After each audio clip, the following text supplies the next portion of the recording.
Santa Cruz, Maynila kahapon at sumira sa isang bahay. At wala mang nasaktan, problema naman ngayon ng dalawang pamilyang umuupa sa bahay kung saan sila lilipat. Saksi si Connie Sison. Ganitong pinsala ang inabot ng isang bahay sa Santa Cruz, Maynila sa loob lang ng ilang segundong pananalasa ng isang buhawi. Ang bubong ng bahay na ito na inuupahan at pinaghahatian ng 5 pamilya, natuklap. Doon ako sa labas, kumukuha ako ng sinampay. Tapos bigla lang siya dumilim. Tapos may hangin na malakas.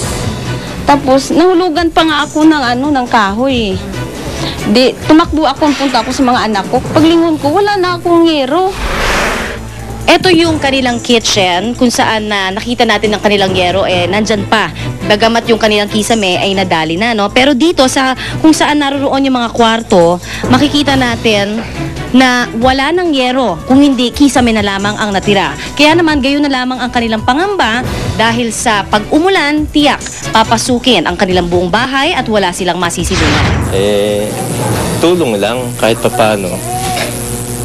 Yung temporary shelter namin, ganun lang. Mabigyan kami ng bubungan, tolda, okay lang. Habang naghahanap kami. Inabisuhan na ang mga tenants na maghanap ng ibang matutuluyan. Wala na raw kasing perang pampagawa ng bubong ang kanilang landlord na si Ben Arcaira. Ang kaso, tiyak ding mahihirapan silang maghanap ng bagong mauupahan. Katatapos na ng Pasko't Bagong Taon, gumastos kami. Siyempre ngayon wala kaming kapera-pera Wala mang katiyakan kung saan sila titira sa mga susunod na araw, pampalubag loob na raw na walang nasaktan ni isa sa kanila. Ako si Connie Sison, ang inyong saksi. Sa showbiz saksi, Solen Yusuf nagkwento tungkol sa pakikipagbanding niya sa Glee star na si Mark Salling. At Pinay singing sensation na si Charisse. Pasok sa 11 to Watch in 2011 ng isang popular na Hollywood online site. Narito po ang report. Kulat o may kasama.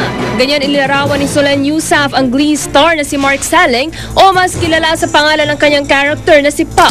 Nagka-bonding sila sa Boracay nitong nakaraang holiday season. Kwento ni Solen, ang kapatid ng aktres na si Ann Curtis ang gumawa ng paraan para maka-hangout nila si Mark. Very friendly at pinagbigyan naman sila. We just had a long night of dancing and everything. Super fun, all of our group together. He said, I want to leave Glee and marry a Filipino. That's his exact words. But he said he loves Boracay and then so he never wants to leave. He loves the vacation there and he's a beach person. Wala na talaga makakaawat sa lalo pang pagsikat ng Pinay international singing sensation na si Charisse. Sa listahan ng 11 to Watch in 2011 ng popular Hollywood online site ng Entertainment Weekly, pumwesto si Charisse sa number 9 spot. Ayon sa EW.com, gumawa ng pangalan si Charisse sa kanyang pagganap bilang Sunshine Corazon sa US TV musical hit na Glee Season 2. At kaabang-abang na raw ang muli niyang pagbalik sa set na tiyak raw magpapahanga ulit sa mga makakapanood. Para sa saksi, Trisha Zafra, nag-uulat. At sama-sama natin saksihan. Balyerang natagpo ang sugatan sa Zamboanga City. Namatay na. At international performing group na Cirque du Soleil magtatanghal sa loob ng isang teatro for the first time. Balitang hatid ng Gisang Liga ng Katotohanan. Sa sama-sama nating pagiging saksi.